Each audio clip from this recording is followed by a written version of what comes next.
Jean-Marc Kabound, ancien vice-président, premier vice-président de l'Assemblée nationale, a touché à combien? 140 000 $. Moi, c'est la campagne, Ezali, président Moïse Katumbi, nous tapé ça.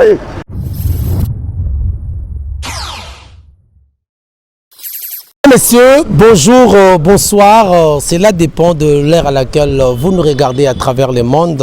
Bienvenue à ce nouveau numéro de votre magazine sociopolitique, les talks qui prend d'ailleurs de grandes questions d'actualité. Nous le mettons sur la table et nous en débattons avec les invités. Plaisir est pour moi de vous présenter ce magazine Oyo et Côte Sarabino, vraiment na ben il y a d'actualité. Et je vous rappelle que avant telle émission, d'abord abonnez-vous massivement à la chaîne Nabino et vous allez bien continuer à liker la vidéo et puis partagez-la et vous allez bien mingi. Bande koboyebi que lelo la République démocratique du Congo, un pays potentiellement riche, mais avec un peuple très pauvre, excusez-moi de le dire, parce que ça fait très mal. Bamboka Misso vivent au dépend et Bamboka Nabiso, Namarabe Belé, Colton, comment on a Bamboka Belé, Bassa Nango, téléphone, beaucoup Landa, Belé, mais Bamboka vivent mieux que pays d'origine. Donc, et ça l'a passé. Le lot de a conflit. Ezali na Bamboka Nabiso, le peuple congolais n'est pas habitué à la xénophobie, mais la congophobie est commise entre le Teke et le Yaka.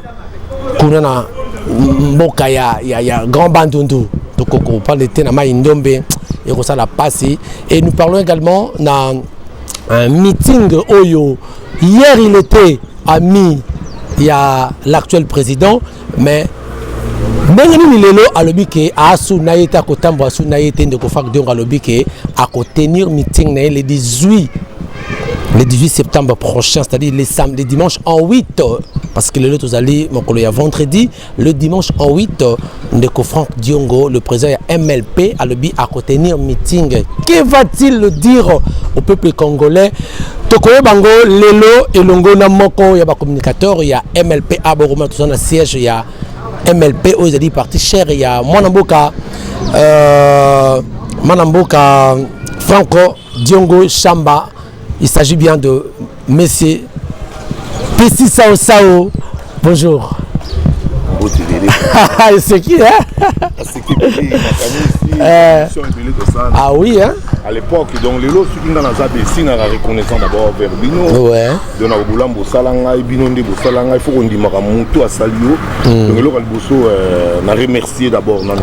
Merci beaucoup, merci beaucoup. On a remercié à Margot, on a remercié à Géon, on a remercié à Sylvain, on a remercié à Tatiana Osango. OK. On a remercié à Bateau et vraiment Basala qui pour les longs à Bessina et Bana Mokili Mobimba. Grâce à Bango, les longs à Ibana. Na Pessimbo Tebele na ba Congolais tout partout dans le Landanga. Na Pessi vraiment bande konanga moté na ba Obazana Est bazana souffrir sur Bango. Na Pessi ba pinga na biso moté. Na Pessi ba Congolais misusu o bazana ba difficulté, bazana ba prison, bazana ba hôpital. Moté Belé na Pessi pe commandant solo moté. Na Pessi petit nanga chocolat o akumbaka moi akumbaka honorable Fangi moté na Pessi maître c'est moté. Très bien. Mais là, tout fait en parenthèse, avant tout, d'actualité, Maître Bézi, on rappelait Baïmbo Kanyo sur Balandi. Ça m'a pas signé pour d'abord, premièrement, Bano Bazongi qui est là, si donc, au Mona qui est là, si on est vraiment ministre. Malgré la sommaire, on a pu la pénurie, il y a carburant, au président Massoumou de Blendé à l'Andarapé chaîne Naye, parce que mes émissions, ils ont des Massoumou de Blendé télévision aussi. Donc, à Rolanda Bisso, au président Massoumou. Ouais, on a donc fait la Bisso. On dit que Baza est prouvé. Donc, mes condoléances à trop pour Papa Kwedi. Ouais. Papa Kwedi fait donc avant de Kinshasa. Donc, Corodian Zombo, on a l'équipe petit à confesse après à Corodian Zombo. Pour ça, on a poto, on a testé mot de donc, vraiment, la Pessi Bangonio, son beauté, mes condoléances. Vraiment, nous collons l'enterrement, nous avons pour Papa Kwedi, RTNC. Dans la reconnaissance, na président Fagio par Rosa là. Il fait ça la moussa nango. Au moment où les lots de Konanga, tout ça a été liquidé par du Foubaï Dakar. le gouvernement il faut que charge ya bato parce que l'artiste on est bazali bazala ba monto ba lobata la biloko ya sali gouvernement ba nyongo na ye il faut pas foutre au honneur balinga raté ba kundaka ba oyo de bazana mbongo ba pesa ba honneur ba oyo bazangi mbongo ba kundaka ba kaka très bien donc l'autre c'est le gouvernement président de la République va en charge très bien pour contribuer aux alamouké mettre aux ala très bien alors maître Bessi je rappelle à tous les internautes au Baron Nabiso que maître Bessi azali pe moko ya bato oyo ba zalaka tout ba compagnon ya ndeko Franck Diongolaire bakanga kaye c'était en 2016 hein 2016 en 2016 au bakanga bango na Conchach bakendaka ba prison bazaka na prison ya se ya mabele donc parmi bato bakanga ka yeyo ndeko Bessi non na rappelé bato ka émission au sala po ils ont ba sujet belé justement émission mobimba to betela libatu ndenge tozo bana na biso ngala lebi boyo ndenge kanga ka biso mongo salaka wala to kolobela ka na rappelé bato to sala kaka ya ngomba la mo ndenge na rappelé tozo ba actualité na ngona actualité wana surtout komika na ngomba ebenda biso betan pour tu faut pas que kanga maka po te yana na lebi boyo po loko ni kangisa na lebi boyo to nyoko maka ndenge ni maître Bessi c'est vrai na ya kipoto so la makamo itali actualité siko moni wana eze beli bakanga ndenge oza pe moto bande ko sona monaka ba zoka pour maboko voilà donc surtout wana to ko to ba beli to bena eza actualité voilà pour na mboka na o makamba siko yo alors maître Bessi bino ozali na MLP boza côté ya ndeko Franck Diongo avant de commencer makambo ya o etali ni tout le monde émolument oyo ba député ba kozwa plus de 21 000 $ oyo ndeko Fayulu à lobby yango mais moi différence c'est que ça là otali ndeko liezera ko ba ndenge mosusu de ça nga pe ndenge mosusu to ko comprendre te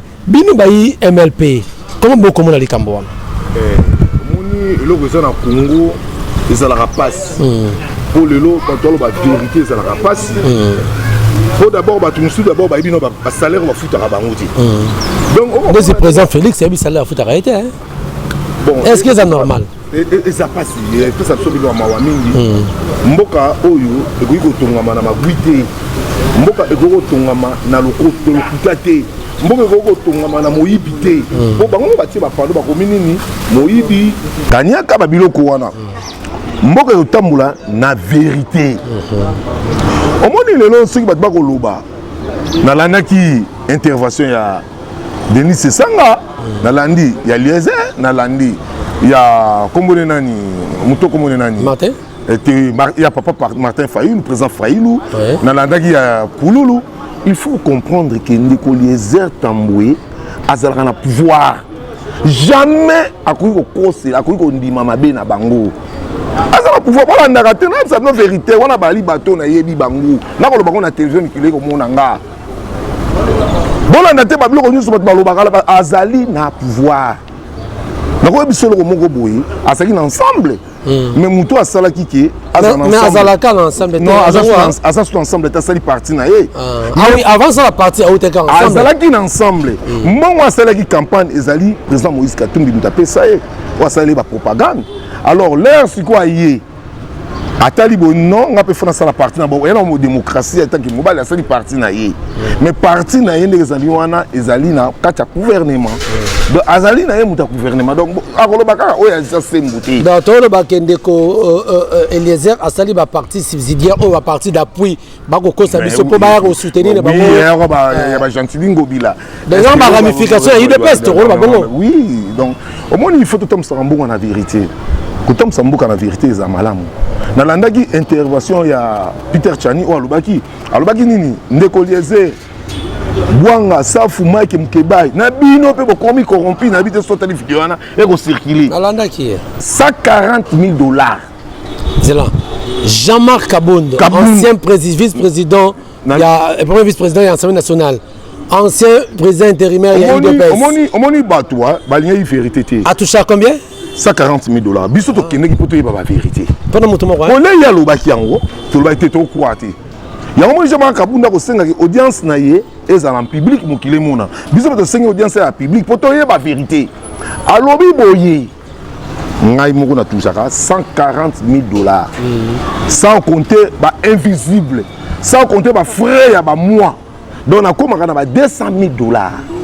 Ndeko on a moni balobi professeur Mbata a remplacé c'est 200 000 $. nalobi na yo ndeko nanga Jimmy bato balingi mboko to baza ebeli nalobi na yo à part ba invisible tous ça ba communicateur ya solo tous ça ba porte-parole ya solo tous ça ba ta jalé loté bato lokutate pour le moment na ba communicateur ba komebele bato komonta ba jalé lo boye ba ke mobutu pas ngina ba jalé lo mobutu ba ki santa to motombele me kokisa matin ah oui hein banani ba zela ki ba jalé lo mobutu mona ki ba ve pai to mona ki ba kabadi to mona ki ba à l'époque ninga pe chantiner de lo ko mokumisa to mona pe ba gouverner ba mobutu ba kumisa mais lelo bazawas to lo ba ka o ezali vérité ya ba ko ba 21 000 $ ba ko joa ata ba wangani to calculer non 21 000 $ fois 500.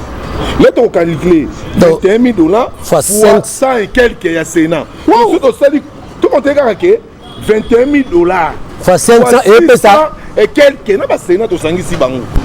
Dans la mongo ya mboka. Ok, dans des 15 millions. Mais bazui ba palissade pour 2 institutions seulement. D'abord premièrement ba nini ba car noir mobo na bosani. Ba ko so ba palissade. Palissade wana eza combien? Bango ni social calculé plus de 25 millions de $. Mais pendant ce temps, enseignants bazana en grève. Soda na front ako bunda makila ne ko tanga pona mboka ko $60 $150 yo zana yo muto vandi no ko lobamba mbalo si ton de kopesi na idée ni nango chef de l'état pesa ba pesa ba biloko ça pona ko corrompre bango le problème est ali il faut comprendre bango ça achat moral ezani achat moral ezani comme le Parlement te sera décision, comme Parlement te sera décision, il faut le ballon à bango na mutu. Pour au majorité, on n'a jamais majorité fabriquée. On demande de majorité au bazaki sincère vers président de la République. Donc il faut balengue la bango, bango banga pour majorité Parlement peut quoi sera chef de l'État. Comment on a constitution? Oui, quoi ça? Pour ballon à bango, et on dit Parlement ya les kaki Kabila lekela yi bon maël. Sur ça l'erreur di ya kidisio. Mais o ya lelo ba salinini. Bah mon bon chef de l'État n'est pas toujours majorité. Il faut te convaincre bango. Pour loin sur le bima, elle est facile. C'est pas autant facile. De bango n'est pas capable. Va changer la loi et le courant. C'est-à-dire ceux qui loi est à la contre, il y a président va bloquer. Va bloquer en gros. Yo monite ba monsieur belé, il y a combien de monsieur belé côté mais ba obimisa on ba lobela on te. Pour nani ba yebi ki a te eloko so do landele yango okomona ka bato baza bato na biso moi to kwesa bango ezate okomona biloko wana bazali ba député o baza conscient te baza ba inconscient parce que biso to tindaki bango pour ba lobela peuple pour atala mabe ya peuple bango baza lokola bala bitinda na biso mais ezana maître Bessi ezana député moko boye na tangi Jean-Marie Lukula si je crois dans l'andine na émission moko be alobi bango c'est normal à cause de bon parce que bah ça la dépense est belé na ba bureau na bango peuple yaka ba c'est daka peuple misaka bongo belé tout ça au moins te que sobe ba cause de 21 000 wana ils ont peu ma bête hein on a wa Lucien Malukulu ça bien qui ndo qui a monté ma bé mais ce qui beaucoup zoango mais peuple là on se retrouver nani tout là ba handicapé ba ça na triomphal boso institution Natamla presque monde belé na mokili. Combien de danger public? Na moni institution, liboso institution, to moni ba handicapé mental, to moni ba handicapé physique, to moni ba aveugle, to moni ba ko senga mongo, mais bango ba le kakawana ba gagner belé. Qu'est-ce que vous empêche ba longola bango ba sala ministère affaires sociales, ministère affaires sociales, ezo sala nini ça. Na lobi na yo, soda oya ko bunda. Ako nyo ko maboyi. Ako kufa makili ne ko tanga pona mboka. Ako zwate eloko nini bango bakolo bakeke biso bambongo na so ba réduire to zo mbongo to bakisela ba enseignant ba docteur bango ba salisa ba tebele ba peuple là ka ba bilolo ba idaka c'est bon ba nana nzala papa to mona ba bilolo ba ça ba to lokuta na bien bango ba député so tali c'est 100% ba député mingi bazana vacances parlementaires hein bana congé mais so tali bango mingi po azonga na siège na mingi bazanga na Kinshasa so ke poto siko okuta on va poto faut que les vacances côté bateau batindaki yo mais non c'est vérité bala tous les députés nous sont presque bango tout bazana Kinshasa bakoma ofana na ba campagne ba mo fleury bakoma ka ba poser ko motambola na bango balati sentiment donc ba député o ba benga ba député inconscient. parce que député oyo aza na souci ya peuple nalobi bango nyonso te nakopesa exemple namonaka oyo alataka salopette quand même Ados Numbasi me namonaka mwa baaction namonaka mpe moke ndeko Eliezer tolobaka vérité namonaka mpe mwa moke bakelke député oyo baza na souci ya peuple mais so toteli biso na lukunga oyo babima lukunga biso tofota bango te tofota bango te ozala honorable Mike Mukebai quand même Mike nayebisaki déjà napesaki conseil Mike totindaki yo mpo okende koswanaka te totindaka yo mpo okelobelaka peuple omoni lelo Mike bila yango ti siko peuple akotuna osali nini alobi ye aza sokona te yango tolobi boye wana moninga na ngai omoni Mike azalaki conseil trop bato balobaka vérité assemblée nationale ekonsaka bango bato balobaka vérité assemblée provinciale ekonsaka bango soki otali bien à l'époque ya monsieur Hippo pourquoi babako conseil ba Franck Dion parce que bango ba vérité bango coincé contre gouvernement très bien donc bango coincé bango donc bango ke bay combat na bango eza ba peuple donc si on est défendre ba peuple ba no mas passer ba peuple jamais comme on peut retirer na commission moko na kati ya institution wana. Ok. Alors, merci Maître Bessi. Tout le monde le loco ça la casse-tête le loyo rentrée scolaire au Kozonga le 5 awa mais to côté na kokoso yezali marambo ya pénurie à carburant et transfert comme passe y voir même ba taxi moto na ba chauffeur et ba taxi bis ba matisi coup ya trajet na biso difficulté au ça la to ko baté ba ba gouverner c'est prévoir ko baté qu'est-ce qui se passe loko mona ondeni ouais lobi mwana na ngai atanga na après-midi akendanga na scolaire azongi 19h50 biso toyebi ki scolaire esukaka na 17h30 ya tongo esukaka 13h30 comment carburant ebungi comment mboka nini kozanga na réserve ya carburant te Brazzaville makambo eza toboyi te na poto ezali eza lokola awa te na Kinshasa non, mboka oyo ba entreprise ebele koma nango ya mutu ya Hippo omoni soko kende nzela mai politi soko kende nzela mai okomona batia ba citerne moko ya minene na Kimpoko botuna ba citerne na nani de basala tout ba cacher sep ba station ebele oyo komona oyo eza ya bango. Est-ce que suivi ezali à coup du président de la République ba kanga ba port est-ce que ba kanga ba port suivi ezate donc toke ba égal wana ba kasa Transmac ba kasa Orgaman pour le lo bango ba comme ça biso série Orgaman na Transmac ezali to so marama Thomson $10 mais le lo carton à poisson de mer comme $100 pourquoi ba c'est tout possible te ba bato ba ki na plan ba bebisa ba peuple congolais ba nyoko ba peuple congolais donc ndem ça ko ndiko ngai ata mboka nini ezanga ta réserve quelle crise malamo bo sentir ngo te ndeko ministre Budimbu alobi boye alobi ezali na yango mais comme ne moke oyo ba commandant qui na le comité dans 14 jours mais ba sengi ba population bazwa moi moke moto no a se retrouver moni mboka na biso soto lobi teto eza mabe faut lo ba vérité un ministre il faut aye ko la eloko o eza na ministère wana surtout tel par exemple le ministre il y a justice il faut ça la mutasali droit tel par exemple le ministre il y a économie il faut ça la mutasali économie tel le ministre il faut ça la pétrole il faut ça la pétrole parce que ndeko mais ya wapi dabi ba na ba CV na ba ndeko botiko distraire biso il na poto afane na poto ayebi yango abi ko gérer yango ndeko pero a ça l'intervention ndeko pero lobi ki azali un repris de justice. C'est-à-dire c'est pas moi qui ai dit, hein, c'est le repéro. Repris de justice. À partir de Dadou Etambe, Mote Dadou Kotozali, mais là, au biseau de Sengaka, ceux qui par exemple, ministre urbanisme, il faut dans la Moutumorole Moussou. Aux architectes, au combat de l'Otangine Académie, au combat ministre et environnement, et ça, tout le monde aime sur Otangina, il y a face, il y a Kanchachouana, université, IBTP. Il faut pas tout battre, oh, il y a un colis et l'autre, au moment où, par exemple, il y a par exemple, Moutou, à la compétence, on a des moutons, on a des moutons. À l'époque, donc ce qui veut dire que vous n'appréciez pas le travail de Didier Budimbu. Ah non, Tika. Nous sommes Bambi. nous allons pas mettre avocat. Mais au moins, il sera si justice. Au moins, quand même, il était dans son domaine. Oui. Bon, Neti, Didier Bidim, petit frère Nabiso Bandaï, essence et Mati Combé. C'est un ministre quand même. Il fait un peu du respect. Non, non, non, c'est un ministre, mais âge va changer à Rati. Non, il y a un aïe. Problème, tu oui, on a raison. C'est quoi, avec excellence, il y a Bisso. Mais petit frère, na âge.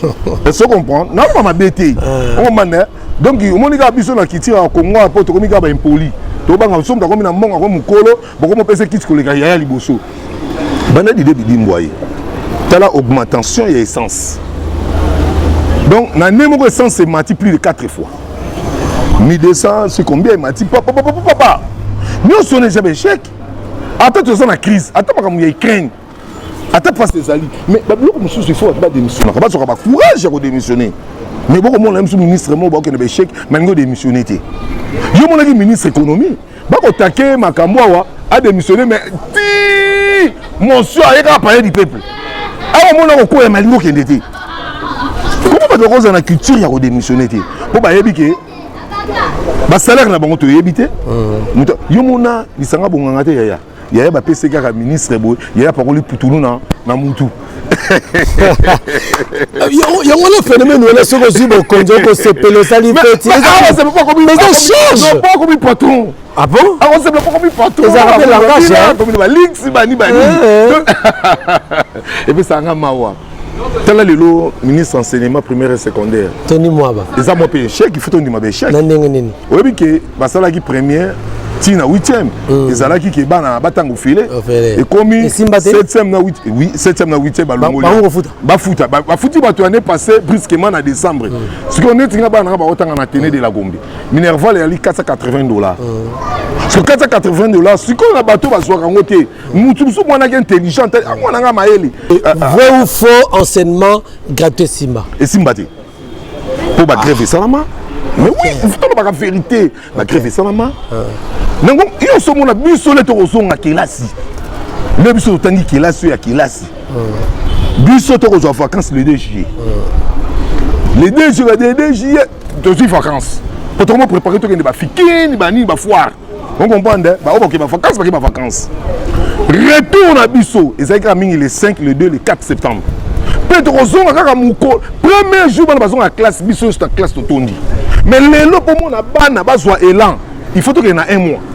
Pour la ligne, il y a une forme. Déjà, grève, vous avez décrété. Il y a une grève, il y a une forme. Il y a une parents, il y a un biso non nango ba ko senga compte. OK, biso ki leso tangi boti 2 mois 3 mois ba no futa minerval.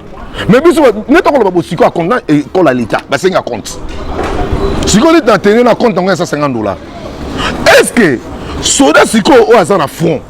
O ko bunda pona ekolo. O ko bunda lelo ba zo bugandanga. Soda na par exemple aza na soda salaire à 150. Soda na aza na bana misatu. Siko akofutangi sabana ndenge nini? Akole sabana ndenge nini? Vous comprenez? Très bien. Ok. Même ta bango tata on a que $21,000 na on va loba que l'autre mon loba ni balala on va pongi. Si nous devons on beta massa c'est un news. Peut risquer vie. Voilà mutu non hein. Papa na. Il faut comprendre ça. Maître Bessi. On m'a dit Nicolas créer ce lot on a. Maître Bessi oui, c'est vrai je crois qu'on doit beaucoup landa awa. Bandeko awa tozana moto azali proche ya ndeko Franck Diongo. Bolobi le 18 bozana meeting mais beaucoup ça la biso passi. Biso to yebike ndeko Franck Diongo azali moko o azo soutenir ndeko Félix qu'on se le dise aya salaki awa alobaki yango mais to landaka na kosenga avana tolo banano na yo ndeko nani channel le mamo ya kala je crois il s'est passé 1 année et demie non 1 année ndeko Franck Diongo alekaka epa ya sango. Ninya lobaka, tout le monde après, tout le monde continue.